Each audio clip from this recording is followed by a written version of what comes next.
Essa é a nossa aula número 9 e nessa aula nós vamos trabalhar força e principalmente as forças de Newton. Força é o agente da dinâmica responsável por alterar o estado de repouso ou movimento de um corpo. Isso significa que eu tenho um objeto. Se eu empurrar ele, eu vou colocar ele em movimento. Se eu parar o movimento dele, se eu segurar esse objeto, eu vou colocá-lo em repouso. Então, esta é a dinâmica sobre a força. Quando se aplica uma força sobre um corpo, esse pode desenvolver uma aceleração, como estabelecem as leis de Newton, ou se deformar. Se deformar quer dizer que ele vai amassar de alguma forma. Existem diferentes tipos de força na natureza, tais como força gravitacional, força elétrica, força magnética, força nuclear forte e fraca, força de atrito, força de empuxo, entre tantas outras.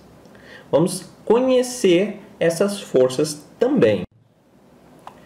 As forças são grandezas vetoriais e, portanto, precisam ser definidas de acordo com seu módulo, direção e sentido. O módulo de uma força diz respeito à sua intensidade. Isso quer dizer quanto de força eu tive que aplicar sobre aquele objeto. Segunda coisa, eu tenho a direção. E aí diz respeito às direções nas quais as forças se aplicam. Então ele foi para horizontal, foi de vertical, por exemplo. Então estas são as direções. E por fim, temos cada direção, por sua vez, representa um sentido. Então, ele foi no sentido positivo ou no sentido negativo? Ele foi da esquerda para a direita ou de cima para baixo?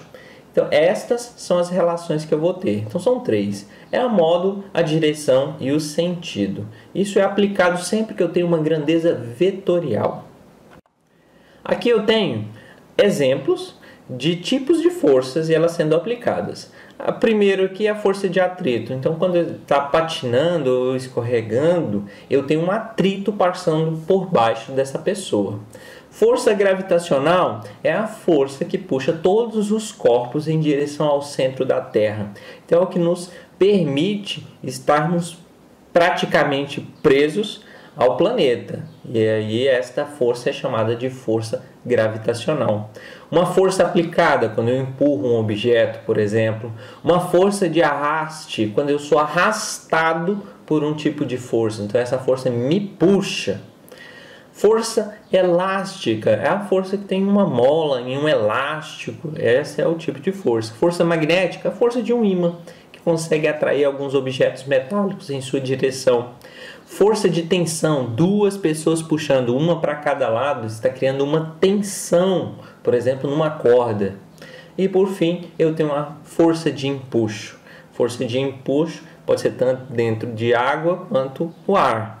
Aqui eu tenho um exemplo de um balão, e esse balão ele está cheio de gás aquecido, e esse gás aquecido ele sobe em direção às camadas mais superiores da atmosfera. É uma força chamada de empuxo, porque eu tenho uma diferença de densidade desses gases. Continuando, temos aqui a foto de Newton. De acordo com o Sistema Internacional de Unidades, independente de qual seja sua natureza, a grandeza força é medida nas unidades quilogramas metros por segundo ao quadrado. Entretanto, em homenagem a esse grande cientista, o Isaac Newton, ele foi criado, melhor dizer, uma unidade específica para força, que são os newtons, representado pelo N maiúsculo. As forças que iremos trabalhar são as que envolvem tração, atrito, empurrões, puxões, torções, forças elásticas e outras. Geralmente estão descritas como forças mecânicas. Para isso, usaremos as leis propostas por Newton. Hoje, posso dizer que vamos trabalhar as leis de Newton. O conceito de força pode ser tanto vago, ou seja, meio obscuro, meio difícil de compreender, caso não existam expressões capazes de definir de maneira coerente. As leis de Newton são um conjunto de leis que define o que são e qual é o comportamento das forças. Vamos à primeira lei de Newton. A primeira lei de Newton, ela trata da inércia. Caso nenhuma força atua sobre um corpo, ou caso as forças que atuam sobre um corpo se anulem, esse corpo tanto pode estar em repouso como em movimento retilíneo uniforme. Aqui eu tenho um exemplo aqui de um bonequinho que é utilizado para calcular e verificar como se dá a deformação de um corpo diante de uma batida. Vamos observar aqui. Temos aqui, vagarosamente, em câmera lenta, a batida acontecendo. E eu vou ver o momento do impacto. Aqui eu tenho a lei de inércia.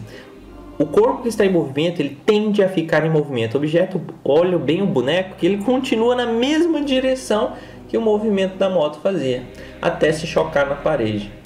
Eu sempre vou observar isso, e isso é a lei da inércia em construção.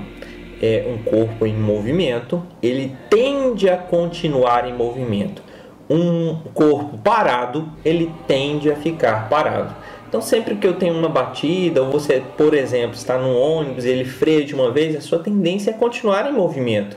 Por isso que você sofre ali um solavanco. Então, esta é a primeira lei de Newton. Ela não tem uma equação, ela é muito mais uma questão escrita. É uma questão de que você tem que pensar e refletir sobre como essa força, né, que a primeira lei descreve, ela está estabelecida. Vamos à segunda lei de Newton. A segunda lei de Newton afirma que as forças resultantes sobre um corpo é igual à massa desse corpo multiplicado pela aceleração produzida pela força resultante. Além disso, a aceleração adquirida deve sempre estar na mesma direção e com sentido igual ao das forças resultantes. Vamos observar aqui.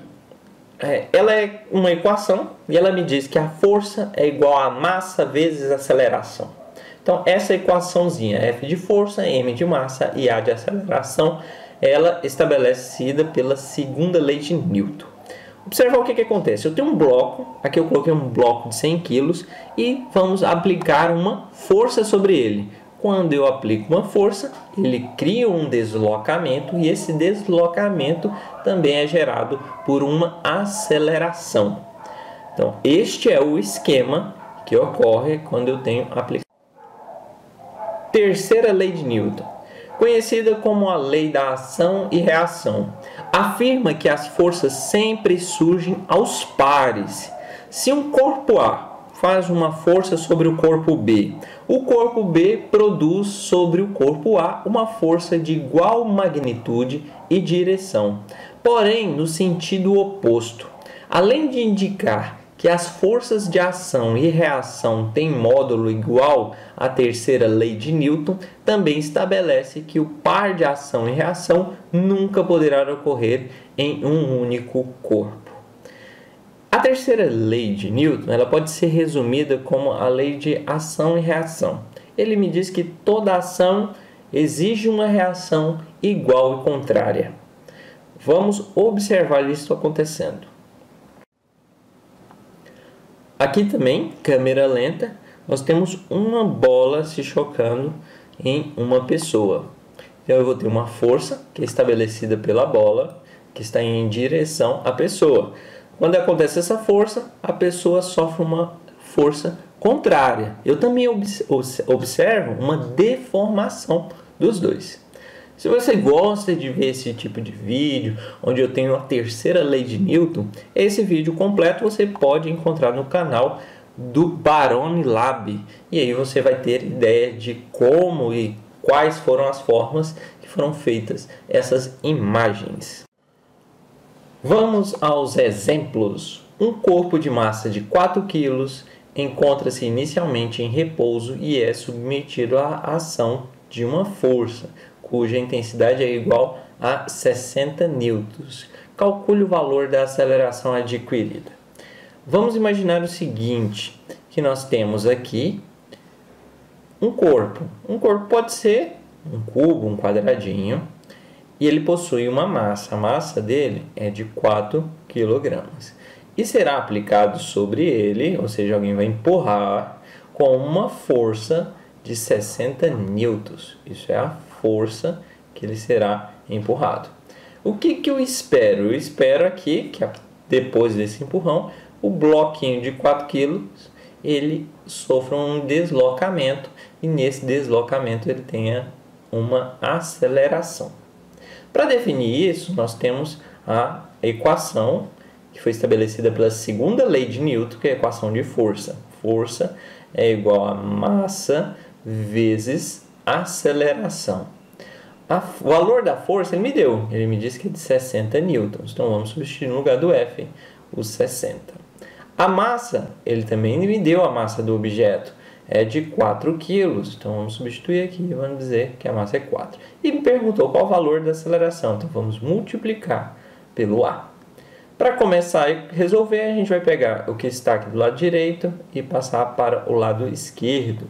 Então vai ficar 4 vezes A, ou seja, apenas 4A, igual a 60. Lembrando que quando eu multiplico tudo de uma vez, eu não preciso, quando eu transporto tudo de uma vez, eu não preciso me preocupar com sinais. Aqui, continuando, o que multiplica de um lado, passa de outro lado dividindo. Então, eu vou ter 60 dividido por 4. 60 dividido por 4 é igual a 15. Aqui, esse 15 está em metros por segundo ao quadrado. Então, esse é o valor da aceleração. Sempre que for necessário, utilize a segunda lei de Newton e aplique a equação de força. Vamos a um segundo exemplo agora. Exemplo 2. Uma pessoa que na Terra possui massa igual a 80 kg. Qual o seu peso na superfície da Terra? É a primeira pergunta. E a segunda, e na superfície da Lua? Qual o seu peso?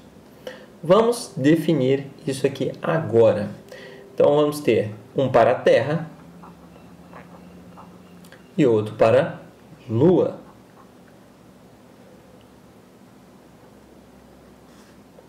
Para determinar qual será esse peso, a gente tem que identificar o que é peso. Peso é uma força que está relacionada à gravidade da Terra. E por isso ele me deu as duas gravidades. Uma gravidade da Terra, que é de 9,8 metros por segundo, que está aqui. E ele me deu também a gravidade na Lua, que é de 1,6. A equação que nós temos é também a equação da segunda lei, equação de força. Força é igual a massa vezes aceleração. Quando eu estou trabalhando com gravidades, que a aceleração é a gravidade, a gente tem o peso. Então, o peso é uma força e também está estabelecido pela massa vezes o valor da aceleração. Só que o valor da aceleração para força-peso é a gravidade. E aí a gente pode converter essa fórmula. Mas, no fundo, é a mesma coisa. É força igual a massa vezes aceleração. A diferença é que aqui a força é o peso e a aceleração é a gravidade. Agora, para continuar, para determinar aqui o peso na Terra, nós precisamos multiplicar a massa. Ele me deu que a massa da pessoa é de 80 quilos, vezes o valor da gravidade, que é na Terra, primeiro, de 9,8 metros por segundo ao quadrado. Nós vamos fazer essa multiplicação aqui, 80 vezes 9,8. Multiplicando os dois, eu vou ter o valor de 784, e a unidade do final que tem que ser Newton, que a gente tem que homenagear o pai das forças aqui, ou melhor, o pai das leis que estabelecem força, que foi Newton. Essa é a unidade dele, de newtons, e esse é o peso, a força-peso. O peso de uma pessoa de 80 quilos na Terra é de 784. E aí aqui já começa a ficar estranho, Como assim o peso de uma pessoa é de 784 newtons? Comumente, nós relacionamos o valor que medimos na balança como peso, mas é um equívoco. Aqui na física, a gente estabelece peso sendo a medida da massa vezes a gravidade. Então, sempre diferenciar, fazer essa diferenciação entre massa e peso. Massa é aquilo que se mede em uma balança. Peso é uma força estabelecida juntamente com a gravidade. Então, se você tem 80 quilos, um exemplo, seu peso é de 784 newtons. Agora você quer que seu peso diminua instantaneamente? Muda de planeta ou muda de astro. Aqui nós vamos sair da Terra e vamos para a Lua. A Lua, ela tem uma gravidade bem menor do que a gravidade da Terra. Aqui em cima ele diz que ela é de 1,6. E aí sempre a gente vê em filmes aquela cena que quando o astronauta está na Lua, ele vai andando vagarosamente, saltitando. E eu tenho esse movimento dessa forma por conta da gravidade da Lua ser bem menor. E ela é de 1,6. Então, para identificar quanto que vai ser o peso, então o peso vai ser a massa vezes o valor da gravidade. Peso aqui, a massa dele não altera, continua os 80 quilos, vezes o valor da gravidade da Lua, que é de 1,6. Multiplicando 80 vezes 1,6, temos o valor de 126 newton. Esse será o peso da mesma pessoa na Lua. Observa aqui os dois valores, que eu tenho o peso na Terra e o peso na Lua. O peso na Terra é muito maior do que o peso na Lua. Aqui está estabelecida a forma de calcular peso. Então vamos dar continuidade. Esta foi a nossa aula número 9 e chegamos agora ao fim da nossa aula e foi sobre força. Não se esqueça de colocar seus exercícios em dia. Até a próxima aula. Bons estudos!